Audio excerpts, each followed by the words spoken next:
নমস্কাৰ বন্ধুসকল, আজি দুদিনৰ আগত মেট্ৰিকৰ সায়েন্সৰ পেপাৰখন লিক হোৱা শুনিবলৈ পাইছিলোহে। নতুনকৈ সায়েন্সৰ পেপাৰ বনাই শেষ হোৱাও নাই চাগে।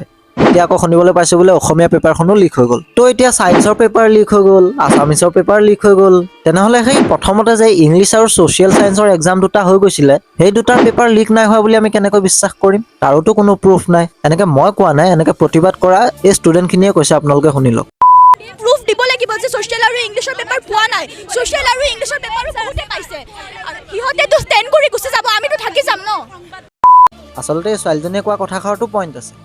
কিজানিবা সেই দুখন পেপাৰো লিক হৈ গ'ল আগতেই, আৰু কোনো গমকে নাপালে, তেনেকৈ এক্সাম দি দিলে চবেই। হ'বওতো পাৰে ন, কি ঠিকনা। আৰু এজনেতো ফ্ৰাষ্ট্ৰেশ্যনত আহি শিক্ষামন্ত্ৰীক পদত্যাগ কৰিবলৈ কৈ দিলে। মেণ্টেলি হেৰেছ কৰি দিছে। ছায়েন্সৰ পেপাৰ লিক হওঁতে তেতিয়াতো মানি ল'লোঁ ছায়েন্সৰ পেপাৰ লিক হৈছে, CID লগাইছে। আকৌ CID লগোৱাৰ পিছত অসমীয়া পেপাৰখন কেনেকৈ লিক হ'ল? আমাৰ যদি হেণ্ডেলে কৰিব নোৱাৰে আপুনি পদত্যাগ কৰি দিয়ক। আপুনি কিয় চলাই আছে? আপুনি যদি হেণ্ডেলে কৰিব নোৱাৰে পদত্যাগ কৰি দিয়ক। চ' মই ভাবোঁ যে এইবাৰ মেট্ৰিকৰ গোটেইকেইটা পৰীক্ষাও যদি আকৌ প্ৰথমৰ পৰা পাতে, তেতিয়াও মানুহক এইবাৰ ছেটিছফাইড কৰিব নোৱাৰে। তো এই বিষয়ে নতুন কিবা খবৰ আহিলে আমাৰ চেনেলটোত নিশ্চয় আপোনালোকে চাবলৈ পাব।